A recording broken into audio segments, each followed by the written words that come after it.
7. Cat ficou durante 5 semanas na Granja dos Tordos, até o Natal. A essa altura, seu tornozelo estava completamente curado e suas maneiras melhoraram muito. A patroa a visitava com frequência nesse intervalo. E começou seu plano de reforma tentando elevar seu respeito próprio com roupas finas e elogios, que a jovem aceitou prontamente. Assim, em vez de recebermos de volta uma pequena selvagem pulando a cerca para dentro de casa e correndo para nos espremer em abraços de tirar o fôlego, presenciamos a chegada de um belo pônei preto que carregava uma pessoa muito digna, com cachos marrons caindo da capa de pelo de castor, em sua cabeça um chapéu de plumas, vestindo um longo traje de montaria que era obrigada a segurar com as 2 mãos para que pudesse caminhar. Hindley a ergueu de seu cavalo, exclamando encantado. Ora, Cat, como você está linda. Mal a reconheci. Parece uma dama. Isabella Linton não se compara a ela, não é, Frances? Isabella não tem tais encantos naturais, replicou sua esposa. Mas Cat não pode voltar a ser aquela jovem selvagem. Ellen, ajude a senhorita Catherine com suas coisas. E dirigindo-se para Catherine, continuou. Fique parada, querida. Vai bagunçar seus cachos. Deixe-me desamarrar seu chapéu. Tirei o traje e lá brilhava ela sob um grande vestido de seda xadrez, calças brancas e sapatos polidos. E embora seus olhos brilhassem de alegria quando os cães vieram pulando para recebê-la, mal ousou tocá-los para que não desarrumassem suas roupas. Ela me beijou carinhosamente. Eu estava coberta de farinha, pois estava fazendo o bolo de Natal. Um abraço não era conveniente. Ela olhou em volta em busca de Heathcliff, enquanto o senhor e a senhora Earnshaw assistiam ansiosamente ao encontro, pensando que, de alguma forma, teriam motivos para separar os 2 amigos. A princípio, não foi fácil achar Heathcliff. Se ele era descuidado e desprezado antes da ausência de Catherine, ele o tinha sido 10 vezes mais desde então. Ninguém, além de mim, fazia a gentileza de chamar sua atenção e mandá-lo tomar banho de vez em quando. Afinal, crianças daquela idade raramente têm um prazer natural com água e sabão. E para não mencionar suas roupas, que tinham passado por 3 meses de serviço na lama e poeira, e além do cabelo espesso e despenteado, o rosto e as mãos estavam sombriamente encardidas. Ele parecia acuado e se escondeu atrás do sofá ao ver uma donzela tão brilhante e graciosa entrar na casa, em vez da menina selvagem, como o esperado. Heathcliff não está aqui? Perguntou Cat, tirando as luvas e exibindo os dedos maravilhosamente embranquecidos por não fazer nada e ficar dentro de casa. Heathcliff, sai daí! Gritou o Sr. Hindley, em puro deleite com o desconforto do jovem, e satisfeito com a péssima impressão que o rapaz seria obrigado a causar. Você pode vir e desejar as boas-vindas à senhorita Catherine, como os outros criados. Cat, ao vislumbrar seu amigo no canto, voou para abraçá-lo. Deu-lhe 7 ou 8 beijos na bochecha em poucos segundos. Depois parou e, voltando para trás, deu uma gargalhada. Céus! Você está muito sujo e maltrapilho, Heathcliff. E que carranca engraçada. Mas isso é porque estou acostumada com Edgar e Isabella Linton. Bem, se esqueceu de mim? Ela teve razão em levantar tal questão, pois a vergonha e o orgulho fizeram o rapaz colocar uma expressão ainda mais sombria no rosto. Ele permaneceu imóvel. Aperte a mão dela, Heathcliff, disse o Sr. Earnshaw condescendentemente. Vez ou outra é permitido. Não, respondeu o rapaz, finalmente proferindo alguma palavra. Não tolero que riam de mim. Não vou tolerar isso. Ele tentou sair, mas a senhorita Cat o impediu. Não era minha intenção caçoar de você, disse ela, mas não pude evitar, Heathcliff. Ao menos aperte minha mão.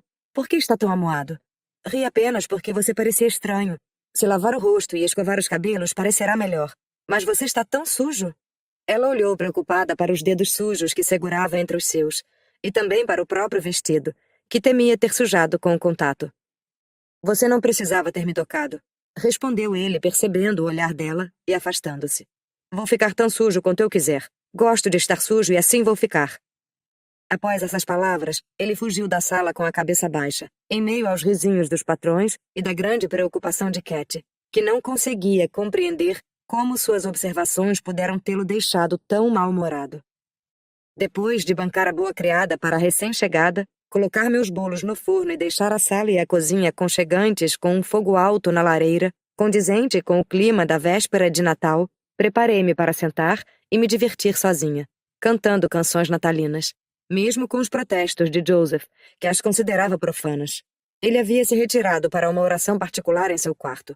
Enquanto isso, o senhor e a senhora Earnshaw bajulavam Katy com vários presentes para que ela os distribuísse aos Lintons como um reconhecimento de sua bondade. Eles os convidaram para passar o dia seguinte no Morro dos Ventos Uivantes, e o convite foi aceito, com uma condição.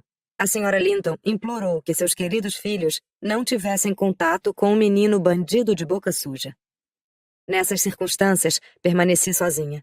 Sentia o rico cheiro das especiarias no forno e admirava os utensílios de cozinha brilhantes, o relógio polido, enfeitado com azevinho, as canecas de prata dispostas em uma bandeja pronta para ser enchida com cerveja quente para o jantar. Acima de tudo, contemplava a pureza imaculada de meu cuidado particular com o chão limpo e bem varrido. Por dentro aplaudia cada objeto, e me lembrei de como o velho Earnshaw costumava vir quando tudo estava arrumado, elogiar o meu trabalho e colocar um selim em minha mão, como uma caixinha de Natal. Isso me lembrou a afeição que o patrão nutria por Heathcliff e em seu medo de que o menino sofresse negligência após sua morte. O que me levou a pensar na atual situação do pobre jovem, trazendo-me lágrimas aos olhos. Porém, ocorreu-me que haveria mais sentido em tentar reparar alguns de seus erros do que chorar sobre eles. Levantei e me pus a caminhar para o pátio, para procurá-lo. Não estava longe.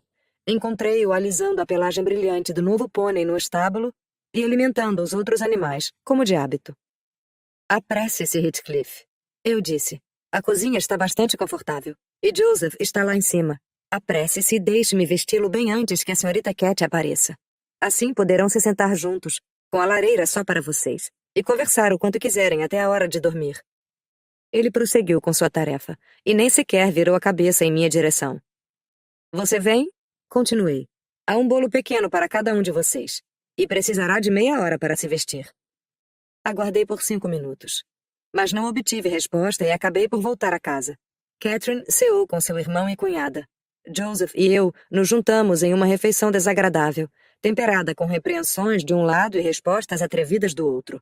O bolo e o queijo de Heathcliff permaneceram na mesa durante a noite toda. Ele continuou a trabalhar de propósito até as 21 horas e, em seguida, marchou mudo e sisudo para seu quarto. Katy ficou acordada até tarde, tendo um mundo de coisas a preparar para a recepção de seus novos amigos. Em um momento, foi até a cozinha para falar com o velho amigo, mas ele não estava lá. Então, ela apenas perguntou o que havia de errado com Heathcliff e se retirou. De manhã, Heathcliff se levantou cedo e, como se tratava de um feriado, levou seu mau humor para as charnecas, não aparecendo até que a família partisse para a igreja. O jejum e a reflexão parecem que melhoraram seu estado de espírito. Ele ficou pendurado em mim por um tempo e, tendo juntado sua coragem, exclamou abruptamente. Nelly, me torne decente. Quero me comportar bem. Já não era sem tempo, Heathcliff. Respondi. Você deixou Catherine triste. Ela está arrependida de ter voltado para casa, ouso dizer. Parece que a invejou por ter mais atenção do que a você. A ideia de ter inveja da senhorita Katy lhe era incompreensível, mas a de entristecê-la, ele entendeu com bastante clareza. Ela disse que estava triste? Perguntou ele, parecendo muito sério. Ela chorou quando eu disse que você estava fora novamente esta manhã. Bem, eu chorei ontem à noite, replicou ele, e eu tinha mais motivos para chorar do que ela. Sim, ir para a cama com o coração cheio de orgulho e o estômago vazio, disse eu. Pessoas orgulhosas geram tristezas para si mesmas. Mas, se você tem vergonha de sua falta de sensibilidade, deve pedir perdão a ela quando voltar. Deve subir e lhe oferecer um beijo e dizer... Bem, você sabe o que dizer. Faça-o com entusiasmo, e não como se achasse que ela é uma estranha só por causa de um vestido elegante. Bem, ainda tenho que preparar o almoço. Vou roubar tempo para arrumar você de modo que Edgar Linton pareça um boneco de pano ao seu lado, pois é isso que lhe parece. Você é mais jovem, e ainda assim, mais alto e tem o dobro da largura dos ombros. Poderia derrubá-lo em um piscar de olhos, não? O rosto de Heathcliff iluminou-se por um momento. Então ficou sombrio de novo, e ele suspirou. Mas, Nelly, mesmo que eu o derrubasse 20 vezes, isso não o deixaria menos belo ou mais bonito. Queria ter cabelos claros e pele clara, me vestir e me comportar bem, e também ter a chance de ser tão rico quanto ele será. E chamar pela mamãe a cada problema, tremer quando um rapaz do campo aparecer para te surrar, e ficar sentado em casa o dia todo para não tomar chuva? Ah, Heathcliff, não seja tolo. Venha para a frente do espelho e veja o que deve desejar. Você franze o senho deixando essas 2 marcas entre os olhos e essas sobrancelhas grossas, que em vez de arqueadas, afundam-se no centro do rosto, e esses olhos negros tão profundamente obscuros que nunca se deixam alegrar com ousadia, mas escondem-se atrás do brilho como espiões do diabo. Aprenda a suavizar as rugas, a erguer suas pálpebras e transformar esses dois demônios que chama de olhos em anjos confiantes e inocentes, sem suspeitar e duvidar de nada, sempre vendo amigos onde eles não têm certeza dos inimigos. Não tem a expressão de um cão vicioso que parece saber que os chutes que recebe são por merecer, ainda que odeie o mundo todo, inclusive quem o chuta e faz sofrer. Em outras palavras, devo desejar os grandes olhos azuis e até mesmo a testa de Edgar Linton. Bem, desejo isso, mas em nada me ajudará. Respondeu. Um bom coração o ajudará a ter um rosto bonito, meu rapaz. Continuei. E um coração ruim transformaria o mais belo dos seres em algo pior do que feio. E agora que está lavado, penteado e desfez essa cara carrancuda, diga-me se não se acha bonito. Pois vejo um lindo rapaz na minha frente. Está digno de um príncipe disfarçado. Quem sabe se seu pai era o imperador da China e sua mãe uma rainha indiana, cada um deles capaz de comprar, com uma renda de uma semana, o Morro dos Ventos Uivantes e a Granja dos Tordos juntos. Quem sabe tenha sido sequestrado por marinheiros malvados e trazido para a Inglaterra. Se eu estivesse em seu lugar, cultivaria noções mais nobres sobre meu nascimento. E esse tipo de pensamento sobre a minha origem me daria coragem e dignidade para suportar as opressões de um pequeno fazendeiro. Então continuei a tagarelar e percebi que Heathcliff, aos poucos, suavizou as expressões e começou a parecer bastante agradável, quando de repente nossa conversa foi interrompida por um som estrondoso de rodas subindo a estrada e entrando no pátio. Ele correu para a janela e eu para a porta, bem a tempo de ver os dois Linton descendo da carruagem da família, envoltos em mantos e peles, e os Earnshaw desmontando de seus cavalos. Eles costumavam cavalgar até a igreja no inverno. Catherine segurou cada uma das crianças pela mão, trouxe-as para dentro de casa e colocou-as diante do fogo, que rapidamente coloriu os rostos brancos. Estimulei meu companheiro a se apressar e a mostrar seu humor amável, e ele obedeceu de bom grado. Porém, por azar, ao abrir a porta da cozinha de um lado, Hindley a abriu do outro. Eles se encontraram, e o patrão, irritado por vê-lo limpo e alegre, ou talvez ansioso para manter a promessa à Sra. Linton, o empurrou de volta com um golpe repentino, e com raiva, ordenou a Joseph.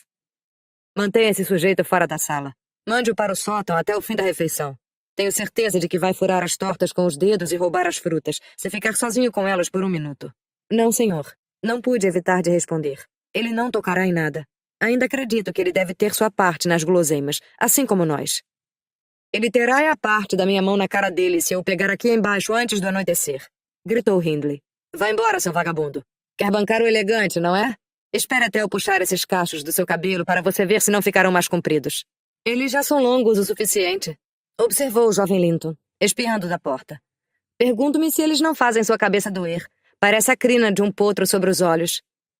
Ao que parece, essa observação não teve qualquer intenção de insultar. Mas a natureza selvagem de Heathcliff não estava preparada para suportar a impertinência de alguém a quem parecia odiar, já então como um rival. Ele agarrou uma terrina de molho de maçã quente, a primeira coisa que suas mãos alcançaram, e a atirou contra o rosto e o pescoço do Edgar, que imediatamente abriu um berreiro, chamando a atenção de quem quisesse, o que trouxe Isabella e Catherine correndo para o local. O Sr. Earnshaw agarrou o culpado e o levou para o quarto, onde, sem dúvida, administrou um remédio amargo para acalmar os nervos do rapaz, pois retornou vermelho e sem fôlego.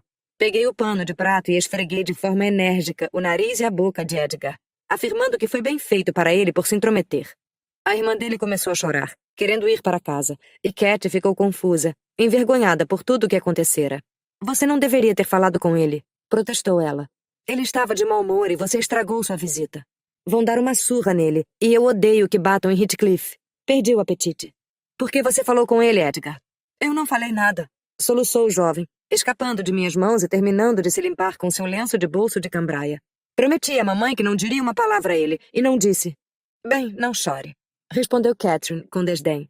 Você não está morto. Trate de não piorar as coisas. Meu irmão está voltando, fique quieto. Calma, Isabella. Alguém lhe machucou? Acalmem-se, crianças, para os seus lugares, gritou Hindley, entrando apressado. Aquele bruto me irritou demais. Da próxima vez, Edgar, faça justiça com as próprias mãos. Isso vai lhe abrir o apetite. O pequeno grupo recuperou a serenidade ao ver o aromático banquete. Eles estavam com fome depois da cavalgada, e facilmente foram consolados, uma vez que nenhum dano real acontecera. O Sr. Earnshaw serviu a todos com bastante generosidade, e a patroa os alegrou com uma conversa animada. Eu esperei atrás de sua cadeira e fiquei triste ao ver Catherine, sem nenhuma lágrima sequer nos olhos, e com um ar de indiferença, enquanto cortava uma asa de ganso diante dela. Que criança insensível. Facilmente descarta os problemas de seu velho amigo. Não imaginava que fosse tão egoísta. Pensei comigo mesma. Ela levou o garfo à boca, mas o devolveu ao prato. Suas bochechas coraram e as lágrimas jorraram sobre elas. Deixou o garfo cair no chão e apressadamente abaixou sob a toalha da mesa para esconder a emoção. Não a chamei de insensível por muito tempo, pois percebi que ela estava no purgatório durante todo o dia, tentando encontrar uma oportunidade de ficar sozinha ou fazer uma visita a Heathcliff, que havia sido trancado pelo patrão, como descobri ao tentar levar a ele um pouco de comida. À noite dançamos. Cat implorou para que Heathcliff fosse libertado, já que Isabella Linton não tinha par. Mas suas súplicas foram em vão, e fui designada para suprir a deficiência. Nos livramos de toda a melancolia enquanto dançávamos empolgados, e nosso prazer só aumentou com a chegada da banda Gimmerton, reunindo 15 instrumentos, como trompete, trombone, clarinetes, fagotes, trompas e baixo, além dos cantores. Eles costumam circular por todas as casas influentes e recebem contribuições a cada Natal. Consideramos um deleite de primeira classe ouvi-los. Depois das canções natalinas de costume, pedimos que cantassem canções populares. A senhora Earnshaw gostou muito da música, então continuaram a noite toda. Catherine também adorou, mas disse que seria melhor ouvir do topo da escada, e assim ela subiu no escuro. Eu a segui. Eles fecharam a porta lá embaixo, sem perceber nossa ausência, pois a sala estava cheia de gente. Ela não parou no topo da escada, mas subiu mais longe, até o sótão onde Heathcliff estava confinado, e o chamou. Ele teimosamente recusou responder por um tempo, mas ela insistiu, e finalmente o convenceu a conversar com ela através das tábuas. Deixei os coitados conversarem, até parecer que as canções iriam parar e os cantores descansariam. Então subi a escada para avisá-la. Em vez de encontrá-la do lado de fora, ouvi sua voz lá dentro. A macaquinha se arrastou pela clarabóia de um sótão, ao longo do telhado, para a clarabóia da outra, e foi com muita dificuldade que consegui convencê-la a sair novamente. Quando ela saiu, Heathcliff veio com ela, e Cat insistiu que eu deveria levá-lo para a cozinha, pois Joseph tinha ido para a casa de um vizinho para se afastar do som de nossa salmódia do diabo, como costumava chamar as músicas natalinas. Eu disse a eles que não pretendia de forma alguma encorajar suas traquinagens, mas como o prisioneiro estava em jejum desde o jantar da noite passada, pisquei para ele. Enganaria o Sr. Hindley desta vez. Ele desceu e o coloquei sentado em um banquinho junto ao fogo e ofereci-lhe muitas coisas boas, mas ele estava mal, quase não tocou na comida, e as minhas tentativas de o entreter fracassaram. Ele apoiou os 2 cotovelos nos joelhos e o queixo nas mãos e permaneceu extasiado em uma meditação muda. Quando perguntei sobre o que estava pensando, ele respondeu sério. Estou tentando decidir como vou fazer Hindley me pagar pelo que fez. Não me importa quanto tempo tenha que esperar, desde que eu consiga. Só espero que ele não morra antes de mim. Que vergonha, Heathcliff, disse eu. Cabe a Deus punir os iníquos. Já nós devemos aprender a perdoar. Não. Deus não terá a satisfação que eu terei, respondeu. Eu só queria saber a melhor maneira. Deixe-me em paz e me deixe planejar. Enquanto estiver pensando nisso, não sentirei dor. Entretanto, Sr. Lockwood, esqueci que um homem importante como o senhor talvez não se distraia com essas histórias. Estou aqui tomando seu tempo, tagarelando sem parar enquanto seu mingau esfriou e o senhor quase cochilando. Eu poderia ter contado a história de Heathcliff e tudo o que você precisa saber em meia dúzia de palavras. Interrompendo a si mesma, a governanta levantou-se e pôs de lado a costura. Mas eu me sentia incapaz de me afastar da lareira e estava muito longe de estar sonolento. Sente-se, Sra. Dean. Fique um pouco mais, pedi.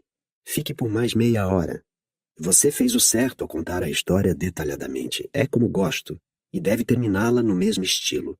Estou interessado em cada personagem que mencionou, em alguns mais e em outros menos.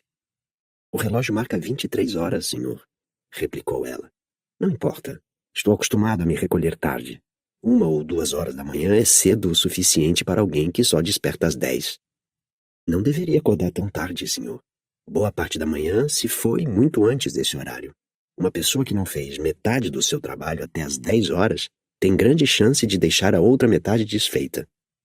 Mesmo assim, Sra. Jean, sente-se novamente. Amanhã pretendo prolongar a noite até tarde. Prevejo um forte resfriado. Espero que não, senhor. Bem, me permita que eu salte cerca de 3 anos. Durante este espaço de tempo, a Sra. Earnshaw... Não vou permitir nada disso.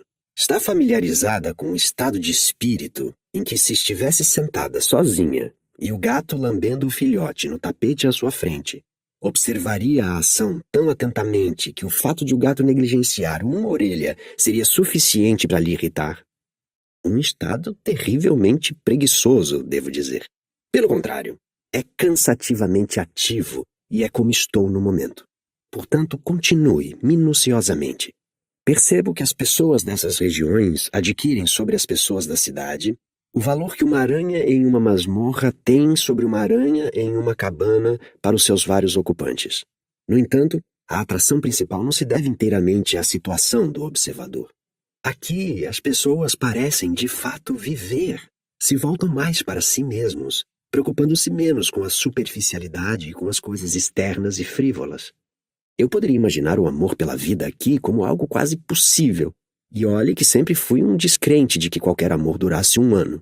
Tal condição se assemelha a dar um único prato a um homem faminto, no qual ele concentrará todo o seu apetite, e fazer-lhe justiça. A outro mostrar uma mesa posta por cozinheiros franceses. Talvez ele possa conseguir algum prazer do todo, mas cada pedaço será um mero átomo em sua consideração e lembrança. Aqui somos como pessoas de qualquer outro lugar. Verá quando nos conhecer melhor, observou a Sra. Jean, intrigada com meu discurso. Perdoe-me, respondi. A senhora, minha nobre amiga, é uma prova contundente contra essa afirmação. Com exceção de alguns provincianismos leves, não tem marcas das maneiras que estou habituado a considerar como peculiares à sua classe. Tenho certeza de que pensa muito mais do que a maioria dos criados. Foi compelida a cultivar suas faculdades reflexivas por falta de ocasiões para desperdiçar sua vida em ninharias. A Sra. Jean riu. Certamente me considero um tipo estável e razoável, respondeu. Não necessariamente por viver entre as colinas e ver os mesmos rostos e uma série de acontecimentos que se repetem com o passar dos anos, mas fui submetida a uma disciplina severa que me deu sabedoria. E então, li mais do que imagina, Sr. Lockwood. Não existe sequer um livro que abra nesta biblioteca que eu não tenha lido ou pesquisado ou aprendido algo também, a menos que sejam os em grego e latim ou em francês. Apesar de não saber falar essas línguas, sei diferenciar umas das outras.